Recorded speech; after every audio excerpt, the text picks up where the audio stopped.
আজমতে সাহাবা অন্য সংগঠনকে দেখতে পারে না বইলা কথা। রহমতুল্লিল আলমিন ফাউন্ডেশন আবার দরকারটা কি? এরপরে ইসলামী আন্দোলন, তারপরে খেলাফত আন্দোলন, খেলাফত এত মানে পরস্পর মধ্যে ঝামেলা। আরে ভাই, সবই তো আমরা। দেখেন না, আজমতে সাহাবার আমার পরিচয় দিয়েছে কি জানি একটা কইছে, আমি এখানে আসছি না, কথা কয় না। আবার অন্যরা দাওয়াত দিছে, ওই এনেও গেছি।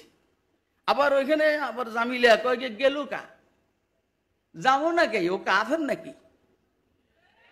কথা কয় না, যাবো নাকি, ও কি কাফের নাকি? হেফাজত ইসলাম আমাদের, আমরা হেফাজত ইসলামের। খতম নবুয়ত সংরক্ষণ আমাদের, আমরা এদের।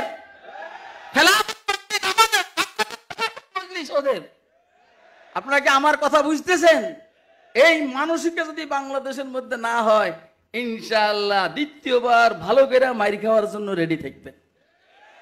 তুমহু আপস মে গজবনাক, তোমরা পরস্পর শত্রুতা পোষণ করো। ও আপস মে রহিম, ওরা দয়ালু। তুম খাতাকার ও খাতাবি, ও খাতাফুশ ও করিম। তোমরা নিজেরা অপরাধ করো, অন্যের অপরাধ দেখো। আর সাহাবায়ে কেরাম অপরাধকে গোপন করে।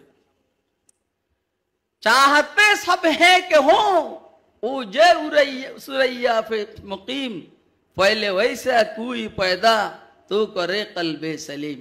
সবাই শীর্ষে পৌঁছতে চায়, এত সোজা না। দিলটা পরিচ্ছন্ন হতে হবে, বিনয়ী হতে হবে। আল্লাহ পাকের হিকমত অনুযায়ী উপরে উঠিয়ে দিবে। আল্লাহ আমাদেরকে সাহাবায়ে কেরামের মতো বিনয়ী, রসুলের মতো সাহাবার প্রতি ভালোবাসা, পরস্পরের মধ্যে বন্ধুত্ব সৃষ্টি করার তৌফিক দান করুন।